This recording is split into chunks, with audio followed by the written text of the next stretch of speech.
Honorable, the Leader of the Opposition.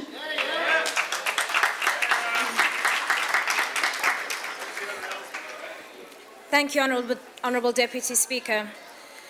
The 1913 Native Land Act has been described as apartheid's original sin and as the start of a long century of injustice and racial economic exclusion in South Africa. While these definitions are accurate, none seems capable of describing the extent and the consequences of this law, which bequeathed to our country a century of pain, suffering, despair, and alienation. Its long, cold tentacles reached so far into the future that this law's effects are still with us today, 22 years after it was repealed. Honourable members, let me be very clear. The 1913 Land Act was morally repugnant. It was a massive injustice. It originated a system that saw 80% of the people of our country, millions upon millions of black South Africans, removed from their homes and dumped onto 13% of South Africa's total landmass. The Native Land Act was one of the first of an arsenal of laws passed by the colonial and apartheid governments to legislate black South Africans of all hues out of the formal economy of our country. From the Glenn Grey Act, introduced as far back as 1894, to the 1936 Native Trust and Land Act, from the Pegging Act of 1943 to the 1946 Asiatic Land Tenure Act, from the Group Areas Act of 1950 to the 1953 Bantu Education Act, all formed part of a complex and far-reaching bureaucracy devoted to depriving black South Africans of the right to participate fairly and equally in the economy.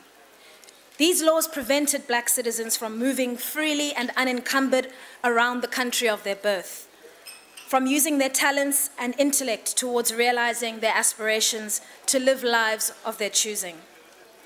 Sol Plaatje is often quoted with reference to the Native Land Act because he encapsulated so crisply the extent of its injustice.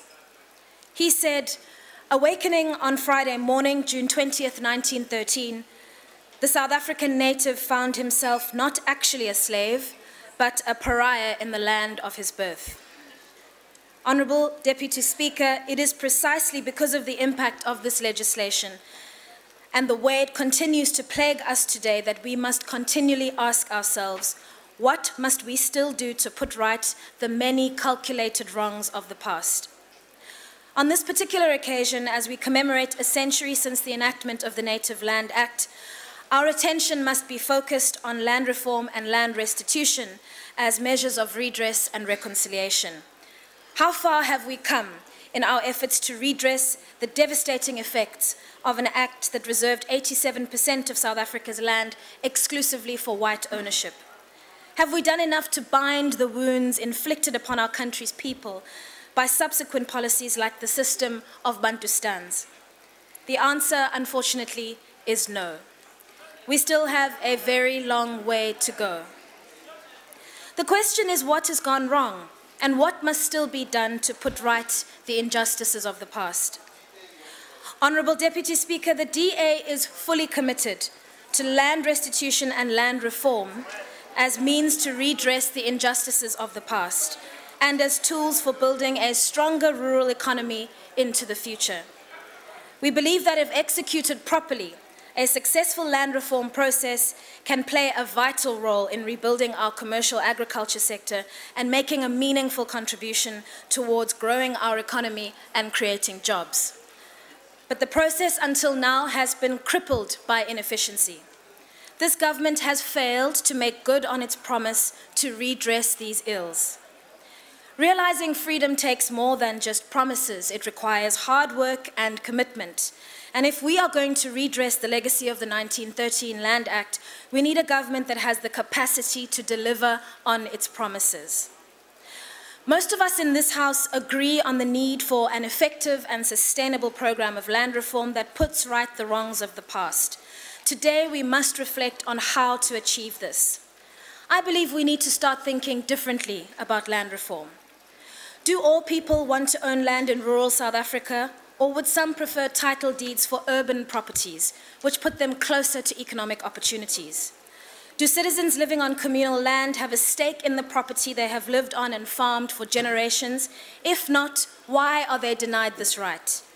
What can we do to help emerging black farmers make economic successes of their enterprises, to redress the opportunity cost of being locked out of the rural economy for 100 years? Should we not put more focus on giving farm workers equity in existing enterprises that have already proven to be a success? Deputy Speaker, time does not permit me to set out all the answers here today. The point is that we need to start thinking differently. We need to take the political heat out of land reform and come up with creative solutions that will benefit everyone. It's not too late for us to roll back the inequalities imposed on our country by the Native Land Act. Indeed, when it comes to putting right the wrongs of the past, there is no time like the present. Let us commit ourselves today to making this goal a reality. I thank you. Thank you, Honourable Member.